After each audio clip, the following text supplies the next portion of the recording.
Hey everyone, welcome back to The Wire, Women in Real Estate. My name is Joanna Bell, and I am your host and administrator. So, you want to start in real estate investing, but maybe you're not quite sure what's the best way for you to go about that. Or maybe you might be a little scared to take that leap into being a landlord or homeowner even. Well, I'm here to give you all beginners a truly simple idea.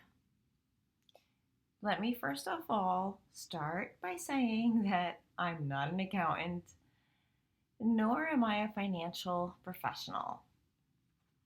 And this idea is really nothing more than my own opinion.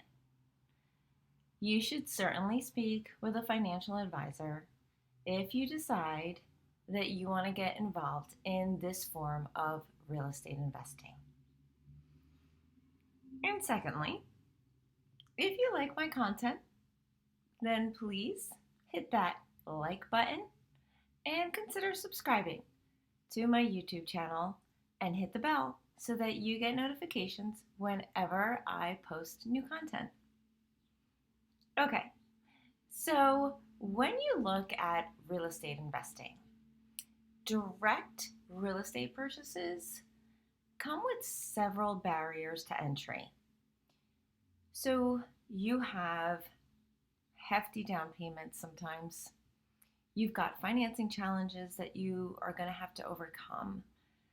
Needing to have the necessary cash reserves for maintenance and repairs. You also are going to have some requirements of substantial knowledge, skills, time, and education in order to succeed. Those barriers to entry are really why so many people kind of stay away from getting started in the first place. But I'm here to tell you, you have other options. And today I'm going to share with you one of those options. Fortunately, the idea I would like to present today has a low cost entry point for entering. What is this type of real estate investment that I'm speaking of? So what I'm speaking of involves investing in REITs. What are REITs? Well, REIT, REIT, stands for Real Estate Investment Trust. These are companies that own and finance income producing real estate across a range of property sectors. So those sectors can include apartment complexes, office buildings, warehouses, and other types of rental properties. Other REITs invest in mortgages with dividends coming from the interest on property loans. These real estate companies have to meet a number of requirements to qualify as REITs. There are private REITs and public REITs. Best part is it allows anyone to invest in real estate without having special skills or insider knowledge or mountains of idle cash. Okay, so let's discuss this a little bit more. There are many companies out there that offer these types of investments. I personally invest with Fundrise, and I'll put their link at the bottom for you. And no, they don't sponsor my channel. Fundrise has a low entry point, which makes them really accessible for everyone. So to get started with Fundrise, all you have to do is provide an email and you will be presented with 3 options to begin investing. Depending on the amount of money you have to invest, because of course that's still important. There are 4 levels, beginning with a starter plan with a low minimum investment of $500. When you're ready to invest, you just click Invest Now and answer a few personal details. After signing off on some standard acknowledgments, you'll be asked to select the amount of money you want to contribute, and then you're going to choose the offerings you want to invest in. And it's really that simple. So I've been investing in Fundrise for quite a few years now.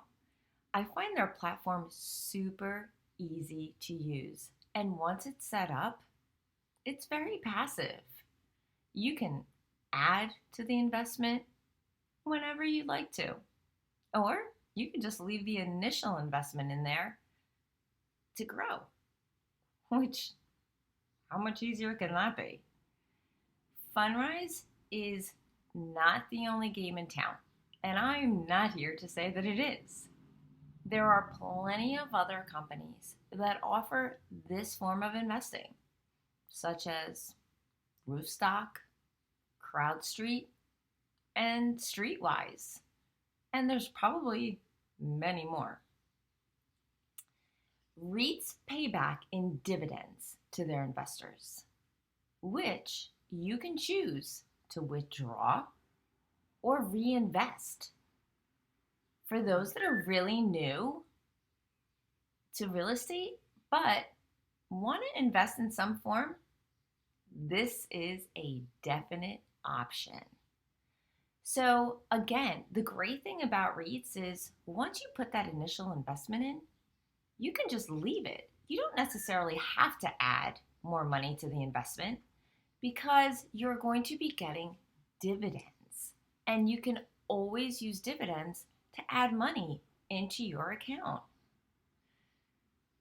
Okay, so now let's talk about some pros and cons. So what are some pros and cons to investing in REITs? The biggest pro of REIT investing is the ease of getting started. It is just so simple.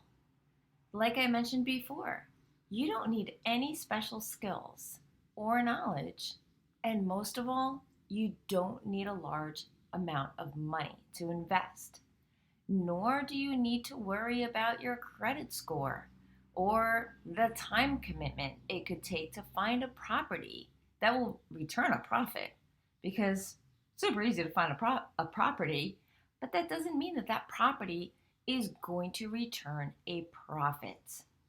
And ladies and gentlemen, earning a profit is what it's all about here.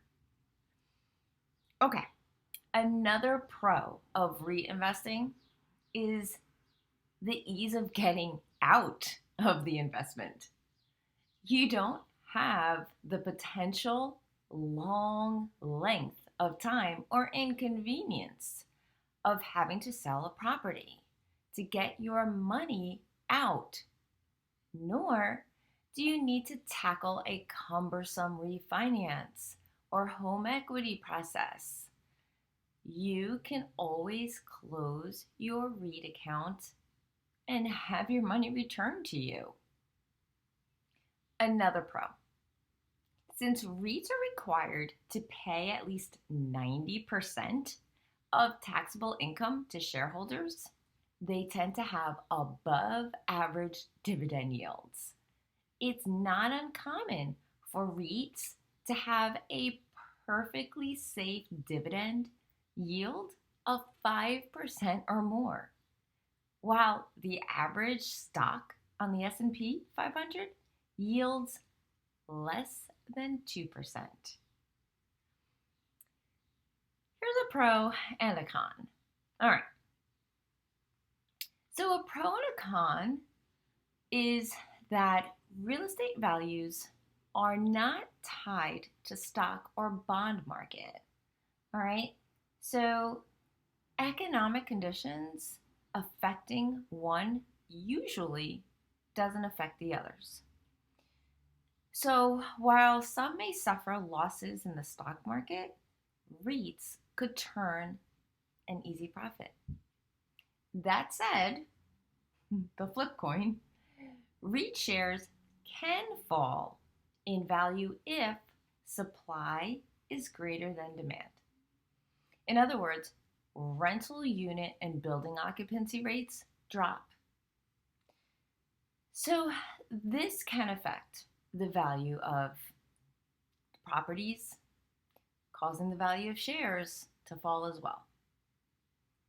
In some cases, a REIT may be forced to incur greater debt to increase its holdings if dividend payouts are high. And if the Federal Reserve decides to hike interest rates, this can also cut into profits. So now let's just look at some cons. So one of the cons to a REIT is that dividends that you're going to get are taxed as ordinary income, which is higher than most dividend investments.